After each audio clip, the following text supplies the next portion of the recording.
जब से हमने कहानियां सुननी शुरू की, मिथकीय प्राणियों ने अपनी अननेचुरल फिजिकल स्ट्रक्चर और खतरनाक शक्तियों के साथ हमें अचंभित किया और डराया है, जिनमें ड्रैगन, फीनिक्स और सायरन शामिल हैं। यही कारण है कि उनकी कथाएं सदियों से जीवित हैं। लॉच नेस मॉन्स्टर, जिसे नेस्सी भी कहा जाता है, वह प्रसिद्ध प्राणी है जिसका पीछा मानवता हजारों वर्षों से कर रही है। यह स्कॉटलैंड के लोच नेस झील में देखा गया है, जो गहरे और रहस्यमय पानी के लिए जाना जाता है। माना जाता है कि यह प्राणी किसी प्रकार के प्लेसियोसॉर है जो स्कॉटलैंड के लोच नेस झील में जीवित है। प्लेसियोसॉर एक समुद्री सरीसृप था जो जुरासिक युग में रहता था, और इसकी लंबी गर्दन और फ्लिपर्स इसे विशिष्ट बनाते हैं। हालांकि इसके पास कोई ज्ञात शक्तियां नहीं हैं और इस पर कोई ठोस प्रमाण नहीं है, फिर भी यह अब तक लोगों के आकर्षण का केंद्र बना हुआ है। नेस्सी की कहानियां और देखे जाने की घटनाएं 1930 के दशक से मीडिया में छाई हुई हैं, और यह आज भी एक रहस्य बना हुआ है। बिगफुट को मानव और बंदर के बीच का लापता कड़ी माना जाता है। यह एक विशाल बालों से ढका हुआ प्राणी है जो आमतौर पर उत्तरी अमेरिका के घने जंगलों में देखा जाता है। यह किंवदंती मूल रूप से नेटिव अमेरिकन पौराणिक कथाओं और यूरोपीय वाइल्ड मैन की कहानियों से आई है। नेटिव अमेरिकन जनजातियों में इसे सस्क्वैच के नाम से भी जाना जाता है। आप इसे यथी के नाम से भी जानते होंगे। यह 1-2 पैरों वाला मानव जैसे प्राणी होता है जो हिमालय के पहाड़ों में रहता है और विशाल पैरों के निशान छोड़ता है, लेकिन अब तक किसी ने इसे कैमरे में नहीं पकड़ा। बहुत से लोगों ने कहा है कि यह उन्हें स्नो हाइकिंग के दौरान दिखा, पर अब तक इसके होने का कोई निश्चित प्रमाण नहीं है। यथी की कहानियां सदियों पुरानी हैं और तिब्बती लोक कथाओं में इसका उल्लेख मिलता है। वैज्ञानिकों ने इसके पैरों के निशानों का अध्ययन किया है, लेकिन कोई ठोस सबूत नहीं मिला। यथी का जिक्र कई फिल्मों और किताबों में भी किया गया है। जर्सी डेविल न्यू जर्सी के पाइन बैरन्स में पाया जाता है, जो एक घना और रहस्यमय जंगल है। इसकी कहानियां 1735 से चली आ रही हैं, जब पहली बार इसे देखा गया था। यह प्राणी बहुत डरावना दिखता है और इसके बारे में कई कहानियां और मिथक प्रचलित हैं। इसके सिर पर सींग, एक लंबी पूंछ और चमड़े की पंखें होती हैं, जो इसे और भी भयानक बनाती हैं।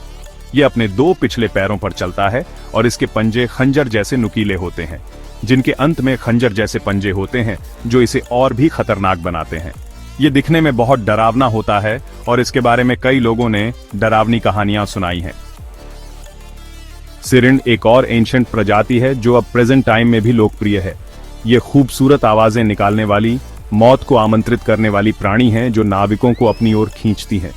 कहा जाता है यह समुद्री छलावे देती है और नाविक या जहाज जो भी इनके इलाके से होकर जाते हैं, उन्हें मीठी मीठी आवाज से अपनी ओर आकर्षित कर उन्हें वश में करके अपना निवाला बनाती है। सिरिन्स का उल्लेख प्राचीन ग्रीक साहित्य में भी मिलता है।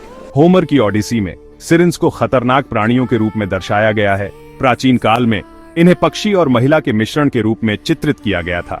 आधुनिक साहित्य में सिरिन्स को और भी रहस्यमयी और खतरनाक रूप में दिखाया गया है। किमेरा एक खतरनाक प्राणी है जो प्राचीन ग्रीक पौराणिक कथाओं में पाया जाता है, जिसमें सिंह का सिर, बकरा का शरीर और सांप की पूंछ होती है। यह प्राणी आग उगलने की क्षमता रखता है। कुछ संस्करणों में यह प्राणी 3 सिरों वाला होता है, सिंह, बकरा और ड्रैगन, जो इसे और भी भयानक बनाता है। यह सुनने में जितना डरावना लगता है, उससे कहीं अधिक डरावना होता है और इसे हराना लगभग असंभव माना जाता था। कहा जाता है कि यह एक अत्यंत रहस्यमयी प्राणी है जो अपने दुश्मनों को भ्रमित करने और आतंकित करने में माहिर था। मिनोटॉर, जो एक मानव और बैल का मिश्रण है, यूनानी मिथक का एक प्रसिद्ध प्राणी है। इसे एक भूल भुलैया में बंद कर दिया गया था ताकि वह मानवों को न खा सके, और यह दिखने में बहुत हद तक हिंदू दानव महिषासुर जैसा था। मिनोटॉर की कहानी क्रेट के राजा मिनोस से जुड़ी है। राजा मिनोस की पत्नी पासीफाई ने एक जादुई बैल के साथ मिलकर मिनोटॉर को जन्म दिया था। अंततः हीरो थेसियस ने मिनोटॉर को मारकर इस मिथक को समाप्त किया। ये बहुत प्रचलित कैरेक्टर है जो हमें बहुत मूवीज, वेब सीरीज और भी बहुत जगह देखने को मिलता है। ज़ॉम्बी शब्द ने डर का सामना कराना शुरू किया जब यह पहली बार फिल्मी पर्दे पर दिखा, लेकिन इन प्राणियों का इतिहास बहुत पुराना है, खासकर हेती कल्चर में, जहां यह मृतकों को पुनः जीवित करने की शक्ति से जुड़े होते हैं, और बहुत से लोग इसे एक्सपेरिमेंट का नतीजा भी कहते हैं। हेती में ज़ॉम्बी की अवधारणा वूडू धर्म से जुड़ी है, जहां माना जाता है कि वूडू पुजारी मृतकों को पुनर्जीवित कर सकते हैं। ज़ॉम्बी का उल्लेख कई प्राचीन ग्रंथों और साहित्य में भी मिलता है, जहां इन्हें मृतकों के रूप में दर्शाया गया है जो जीवितों के बीच चलते हैं। आधुनिक समय में ज़ॉम्बी को एक वायरस या संक्रमण के परिणाम स्वरूप भी देखा जाता है जो मृतकों को जीवित कर देता है। वीडियो गेम्स और पॉप कल्चर में ज़ॉम्बी एपोकलिप्स की कहानियां बहुत लोकप्रिय हैं, जहां जीवित लोग ज़ॉम्बी से बचने की कोशिश करते हैं। ज़ॉम्बी एपोकलिप्स की तैयारी के लिए लोग सर्वाइवल किट्स और रणनीतियां भी बनाते हैं। वेयरवुल्फ लेजेंड्स कई संस्कृतियों में फैली हुई है। यह एक मानव है जो पूर्णिमा की रात को भेड़िए में बदल जाता है। यह अत्यंत ताकतवर और खतरनाक होता है। वेयरवुल्फ की कहानियां प्राचीन ग्रीक और रोमन मिथकों में भी मिलती हैं। मध्ययुगीन यूरोप में वेयरवुल्फ को शापित आत्मा माना जाता था। इन प्राणियों को पकड़ने और मारने के लिए विशेष शिकारियों को नियुक्त किया जाता था। वैम्पायर की सबसे प्रसिद्ध कहानी ब्राम स्टोकर के ड्रैकुला से जुड़ी हुई है। ड्रैकुला एक ट्रांसिल्वेनियाई काउंट है जो अपने महल में रहता है और रात में शिकार करता है। यह प्राणी अपनी जीवन शक्ति के लिए रक्त पीता है और अजेय होने के बावजूद उसे हराया जा सकता है।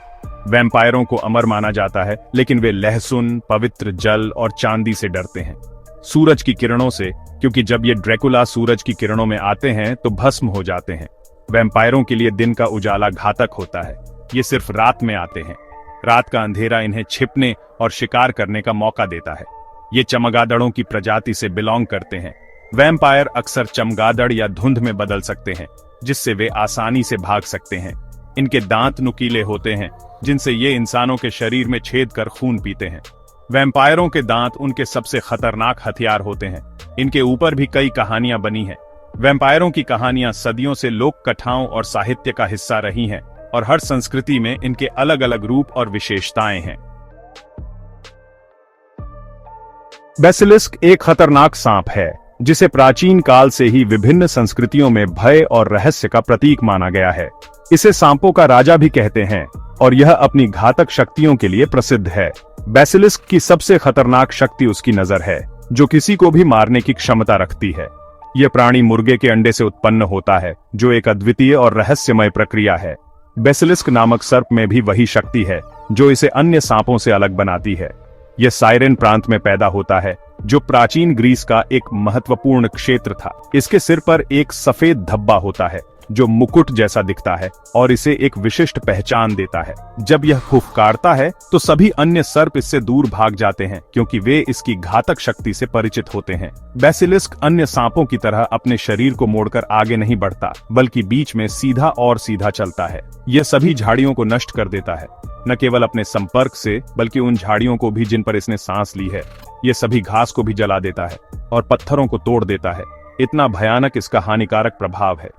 पहले यह आम धारणा थी कि अगर घोड़े पर सवार कोई व्यक्ति भाले से इनमें से किसी जानवर को मार दे तो जहर हथियार में चला जाएगा और न केवल सवार बल्कि घोड़े को भी मार देगा। इस भयानक राक्षस के लिए नेवले का मल घातक है, एक ऐसी चीज जिसे सफलतापूर्वक आजमाया गया है। बेसिलिस्क की कहानियां सदियों से चली आ रही हैं और यह प्राणी आज भी मिथकों और लोक कथाओं में जीवित है। इसकी घातक शक्तियों और रहस्यमय उत्पत्ति ने इसे एक अद्वितीय और भयावह प्राणी बना दिया है। बेसिलिस्क की कहानियां हमें यह याद दिलाती हैं कि प्रकृति में कितने रहस्य और अद्भुत प्राणी छिपे हो सकते हैं। क्रैकन एक विशाल समुद्री प्राणी है जो नॉर्स और स्कैंडिनेवियाई पौराणिक कथाओं में प्रमुखता से वर्णित है। यह प्राणी पुरानी किंवदंतियों में बड़े जहाजों को डुबोने और नाविकों को निगलने के लिए प्रसिद्ध है। इसकी विशालकाय भुजाएं समुद्र की गहराइयों से उठकर जहाजों को अपनी गिरफ्त में ले लेती थीं। इसे अक्सर एक विशाल स्क्विड के रूप में भी देखा जाता है, जिसकी लंबाई 40 से 50 फीट तक हो सकती है। इसे गोल, सपाट और बाहों से भरा हुआ और सभी जानवरों में सबसे बड़ा और सबसे आश्चर्यजनक माना गया था। इसकी भुजाएं इतनी लंबी होती थीं कि वे समुद्र की सतह तक पहुंच सकती थीं। इसके लिए यह कविता प्रचलित है जो इसकी भयावहता और रहस्यमयता को दर्शाती है। ऊपरी गहरे सागर की गड़गड़ाहट के नीचे, जहां तूफान और बिजली की चमक होती है, बहुत दूर, बहुत नीचे अथाह सागर में, जहां कोई प्रकाश नहीं पहुंचता, उसकी प्राचीन, स्वप्नहीन, अछूती नींद में क्रैकन सो रहा है। एक ऐसा प्राणी जो सदियों से मानव कल्पना को भयभीत करता आया है। मेडुसा एक शक्तिशाली, बेहद साफ दिल महिला थीं, जो ग्रीक पौराणिक कथाओं में एक महत्वपूर्ण पात्र हैं, जिस पर अनेकों प्रकार के अत्याचार ग्रीक देवताओं और पुरुषों के द्वारा लिए गए। एथेना ने उसे श्राप दिया था, जिससे उसकी सुंदरता एक भयानक रूप में बदल गई, जिसके कारण इसमें असीमित मात्रा में नकारात्मकता आ गई और वह एकांतवास में रहने लगी, जिसके कारण इसके सर पर बालों की जगह जहरीले सांप उगे और उसे शक्ति प्राप्त हुई, जिससे किसी भी व्यक्ति को देखकर उसे पत्थर में बदल देने की शक्ति मिली थी। पर्सियस ने उसकी इस शक्ति का उपयोग करते हुए उसे हराया। उसकी दहशत के कारण ही उसके सिर को काटने के बाद भी समय तक सुरक्षित रखा गया है। पर्सियस ने उसका सिर एथेना को भेंट किया, लेकिन रखा कहाँ हुआ मुझे नहीं पता और नहीं पता लगाना चाहता हूँ। कुछ कहते हैं कि उसका सिर एथेना की ढाल पर लगा हुआ था। मेडुसा की कहानी आज भी रहस्यमयी और रोमांचक बनी हुई है। ड्रैगन एक विशाल उड़ने वाला सर्पाकार प्राणी दुनिया भर की पौराणिक कथाओं में पाया जाता है। ड्रैगन की कहानियां प्राचीन चीन, यूरोप और मेसोपोटामिया में विशेष रूप से प्रसिद्ध हैं। कुछ संस्कृतियों में इसे देवता के रूप में पूजा जाता है, जैसे कि चीन में, जहां ड्रैगन को शक्ति और सौभाग्य का प्रतीक माना जाता है। तो अन्य में इसे डर के रूप में देखा जाता है, जैसे कि यूरोप में, जहां ड्रैगन को विनाश और अराजकता का प्रतीक माना जाता है। ड्रैगन की कहानियां सदियों से लोगों की कल्पना को मोहित करती आई हैं और अब इसके बारे में तो हर कोई जानता ही है। द एंड आज के लिए इतना ही। हमने आज 14 खतरनाक मिथकीय प्राणियों की कहानियां सुनी जो सदियों से लोक कथाओं और पौराणिक कथाओं का हिस्सा रही हैं। इन प्राणियों की कहानियां हमें हमारे पूर्वजों की कल्पना शक्ति और उनके डर को समझने में मदद करती हैं। मिलते हैं नेक्स्ट वीडियो में। तब तक के लिए good bye, sweet days and a bloody night.